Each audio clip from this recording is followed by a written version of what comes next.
Ladies and gentlemen, boys and girls, children of appropriate ages, this is the Daily Deucey podcast for today, March 11th. Today is Thursday. Thursday, babe. Thursday it is. Is it Thursday? It's not Thursday. It is Thursday, right? Fucking what day it is? I don't fucking know. I don't know. I'm going to have to look now because I always feel silly. Thursday. It's Thursday. We're good.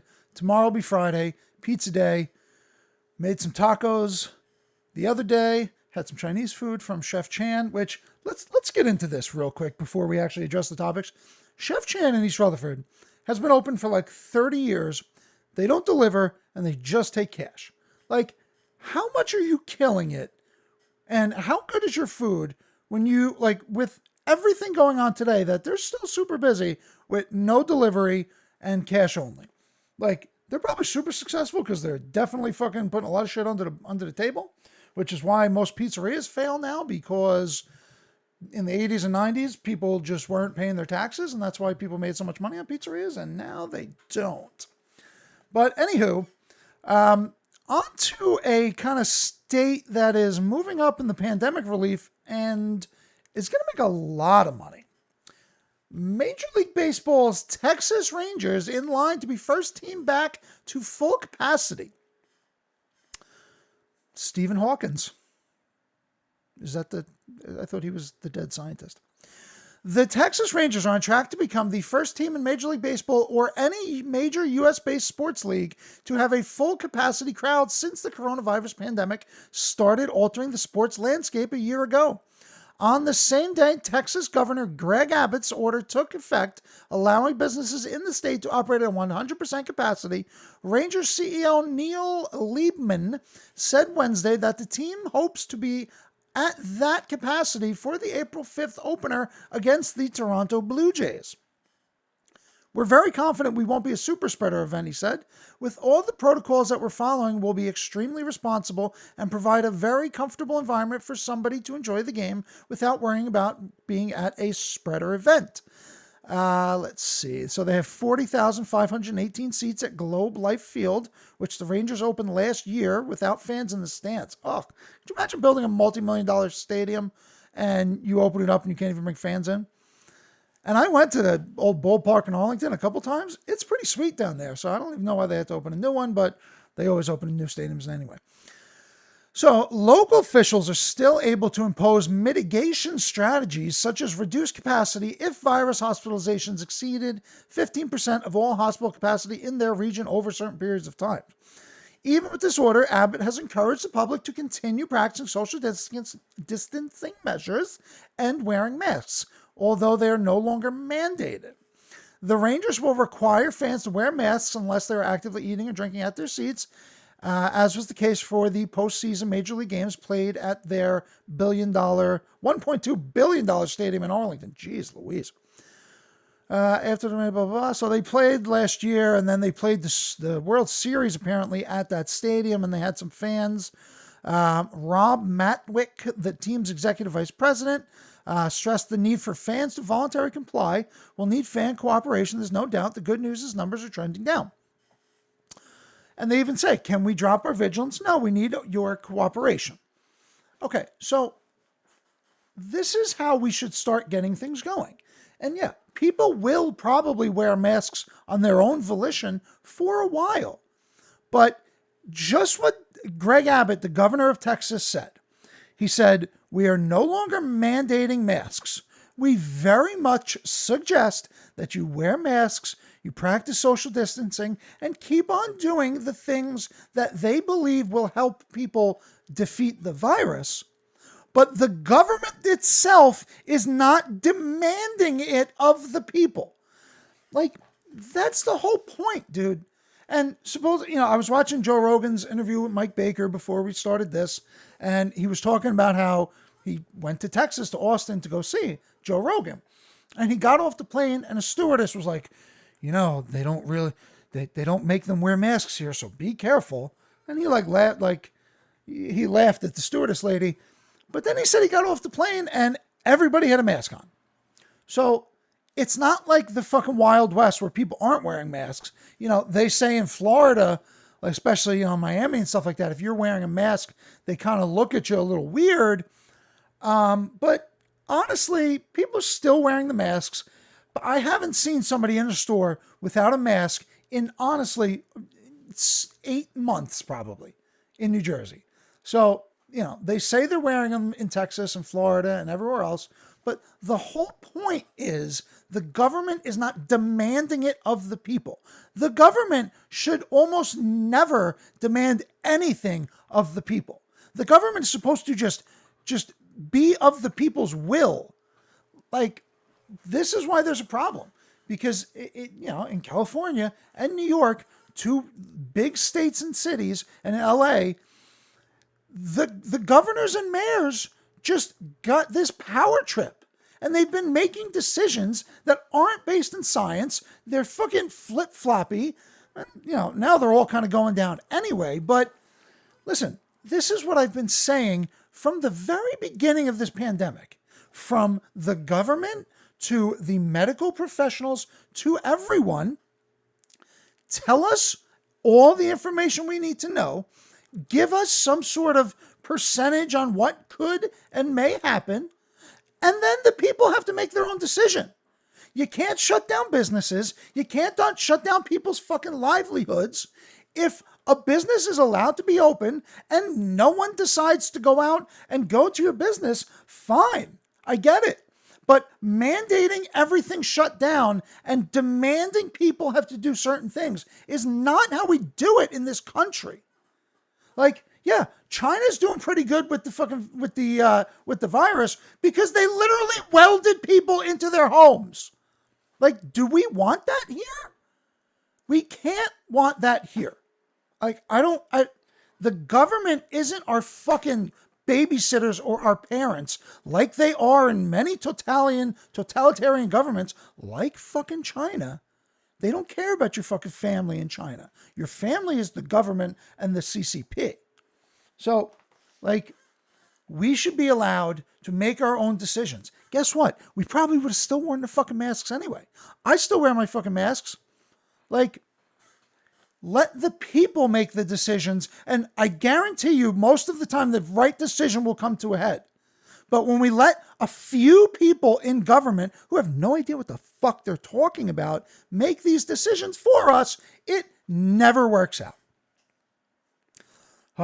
Anywho, Deucey Crypto Update, 2:01 p.m., March 11th. Bitcoin holding strong at 1.56% up for the day at 57,641. We have Ethereum still hanging out nice, 1,817, down 1.26%.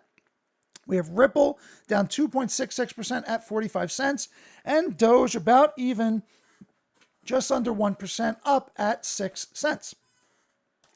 So we had touched on NFTs, NFTs, and digital artwork and crypto and such like that before. Logan Paul has a NFT. Fucking Lindsay Lohan sold an NFT for like $15,000, which is ridiculous. But this is the new buzzword. Like, this is like what Bitcoin was, 4, 5, 6 years ago. So you have to kind of get up on these things. And I'm working on some projects myself to get some NFTs going of some artwork. But this is the new shit. So digital artwork sells for record 69 million at Christie's first NFT auction. The first purely digital work sold by an established auction house brings blockchain into the world of fine art. It's so unfortunate that this guy is the artist. So Mike Winkelman of Charleston, South Carolina, is rising digital artist who goes by the name of Beeple. So, like, I had thought, like, Beeple was going to be, like, some young, like, hipster, like, hacker guy. And it's apparently this guy. But whatever. This guy's rich as a motherfucker right now. So, if you're in South Carolina and this guy ain't married, he kind of looks like he might like wieners or whatever he likes. You might as well offer it to him. Christie's auction house sold its first purely digital artwork Thursday for a record $69 million, the highest price paid for an NFT or non-fungible token. The work, Every Days, the first 5,000 days, is by Mike Winkelman, who goes by the name Beeple. That actually makes sense now. Maybe he's a German dude. The work is a collage of 5,000 drawings, one created and posted every day for the past 13 and a half years. Wow, God bless. Originally created with pen and paper and now mostly illustration software, these sketches run the gambit from an angular line drawing of his first baby to Hillary Clinton and well-known cartoon characters. The winning bidder owns the work in the form of a unique string of code called a non-fungible token. The piece has no physical presence and will be delivered directly from Beeple to the buyer, accompanied by a unique NFT encrypted with the artist's unforgeable signature and uniquely identified on the blockchain.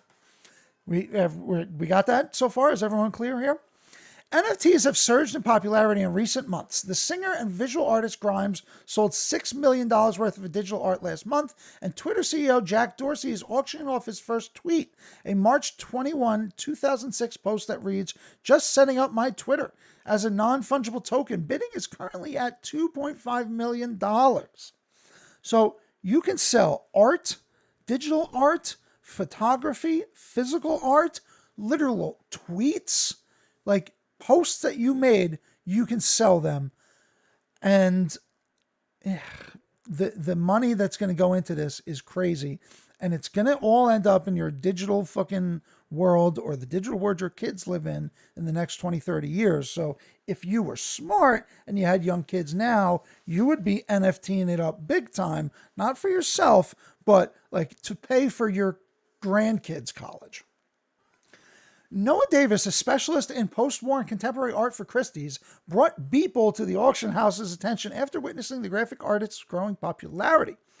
The first 10 minutes of the sale, we had more than 100 bids placed. We went from an opening bid of $100 to more than $1 million. We had bidders from 7 different countries. Wow.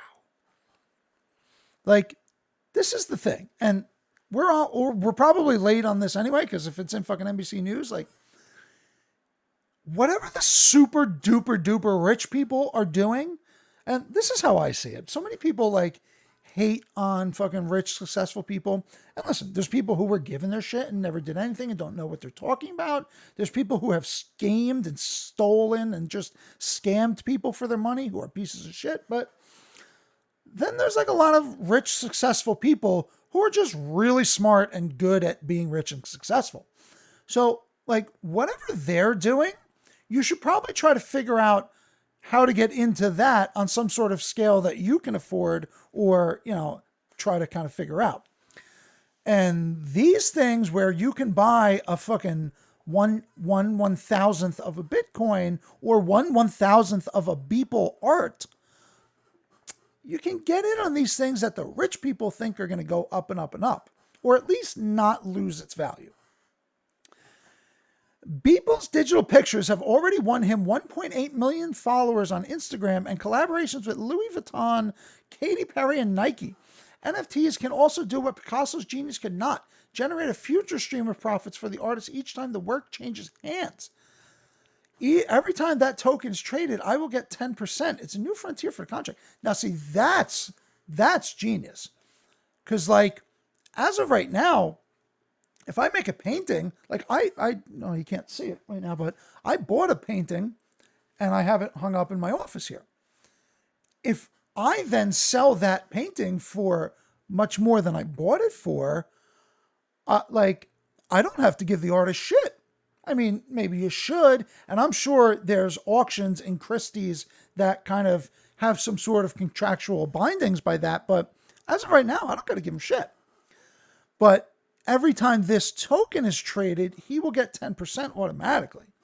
So again, we got to move on here because we're taking way too much time on this, but NFTs are the next big thing, and digital art and things like that are something you need to get in on immediately.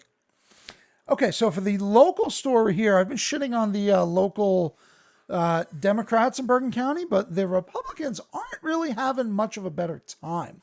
And like, it's surprising they actually exist, but they do, and things aren't going great. Charges against Saddlebrook police chief throw Bergen GOP sheriff primary into disarray. What a line. Really got that off.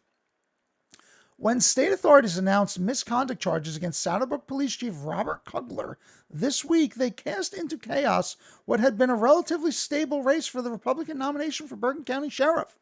Only two men, Kugler, 59 of Saddlebrook, and Harry Shortway Jr., 83, the mayor of Midland Park, had sought the Bergen County Republican organization's endorsement to challenge Democrat incumbent Anthony Quaraton for his sheriff's star this fall. I mean, odds are he's like Quaraton. I don't even know if it's Quaraton. Soretin. He's actually a really cool dude. So, I mean, he's probably going to win anyway, but whatever. Kugler, a well-known figure in Bergen County law enforcement who has been the township chief for more than 2 decades, was widely considered the GOP frontrunner. But all that changed Monday when State Attorney General Gruber Gruel announced that Kugler had allegedly ordered illegal police escorts for processions leaving his family-owned funeral home. Not good. Now the questions are piling up for county Republicans. Will Kugler drop out? If he does, can Shortway forge a campaign strong enough to unseat Soreton? Or will someone else step forward? There are no clear answers, even though the Bergen GOP is supposed to vote on its endorsement in less than 3 weeks. At this point, I have 2 candidates vying for that spot, says Jack Ziza, the Republican chairman. Both the charges mean that, at least for the moment, Shortway could become the frontrunner. A former Ridgewood police officer and Bergen County undersheriff, Shortway was the only person to file a letter of intent with the county committee before its February 1st deadline. But Shortway himself could not even confirm if he still wanted the nomination. Until I get all the facts gathered, until an investigation is complete, I will not make any statements. Okay, so, I mean, it's pretty clear what's going on here. They want Kugler in the spot. They're not going to run unopposed. So Shortway filed last second, so they at least have somebody to run against him. I mean, I don't know.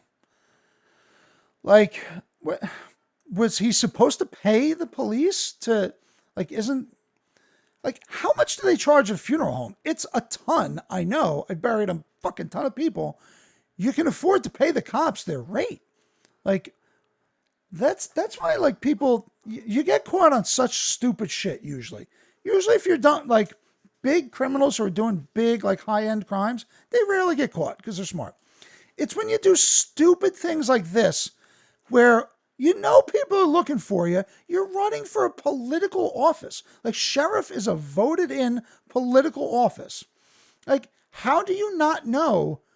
And why are you not doing everything by the book in a family-owned funeral home? Like, come on, babe.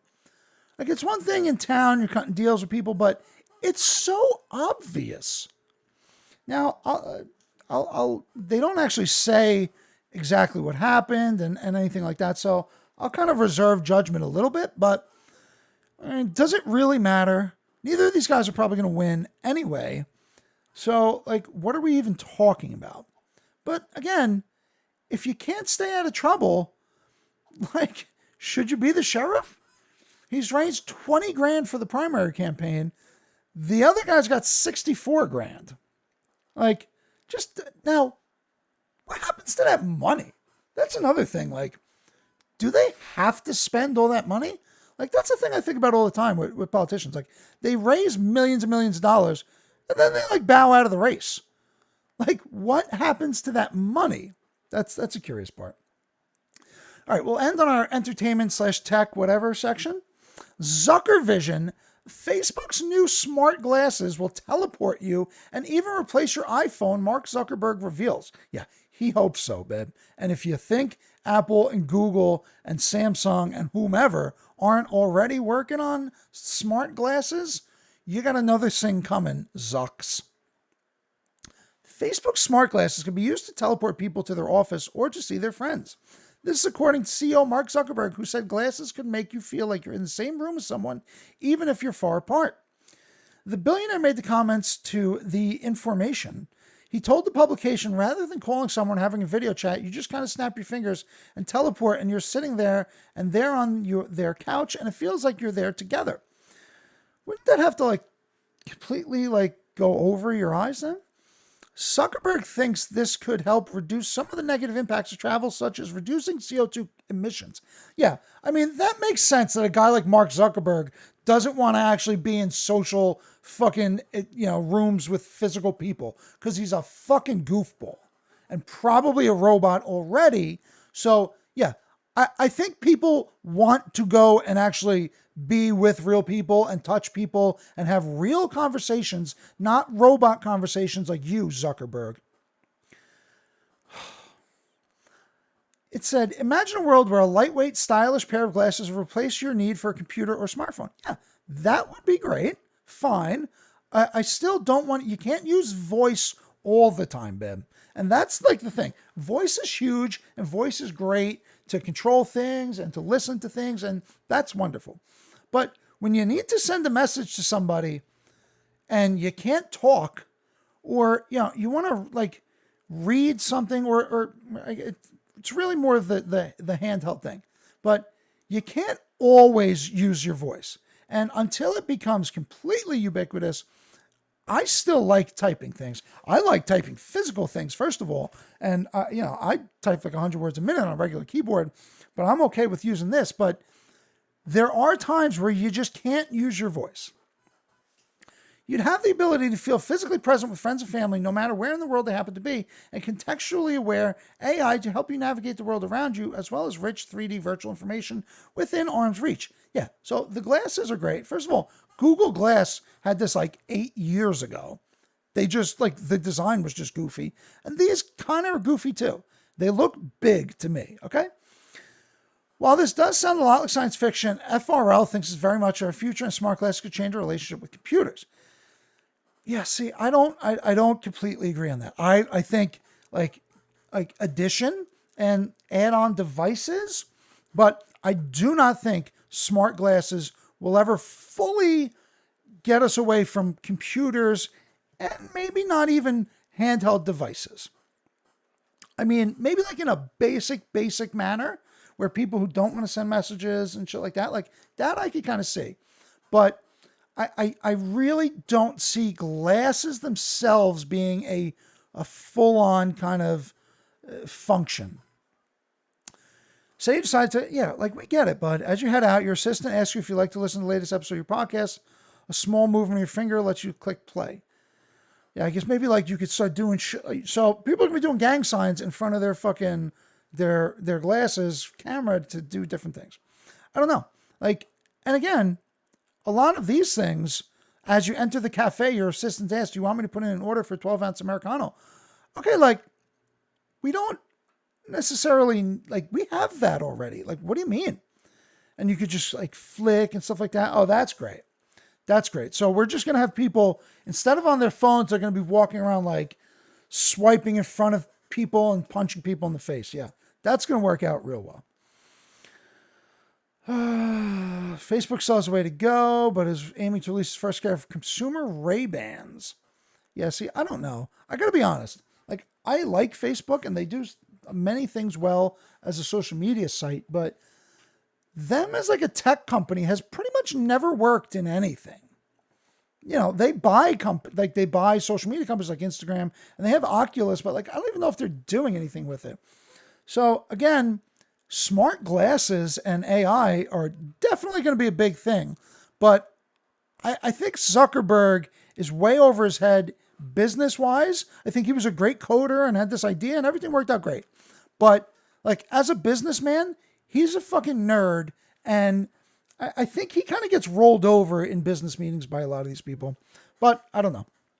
We're going to end it here because this one's fucking way over my time that I wanted to keep these things to 15 minutes, and now this is going to be 25 minutes. So we have Friday coming up. I'll do the Daily Deucey tomorrow. The Deucey stream was really great last night. Had a lot of views, actually. Caught a couple dubs on Fortnite, a couple comments. We're going to keep that going. It's generally going to be 8 to 10-ish, Monday through Friday. We'll see if we do some weekend streams. But I have a list of 20 people I'm going to be reaching out to for the long form podcast. So that's coming up a lot more soon as well. So tons and tons and tons of content coming very soon. Adios.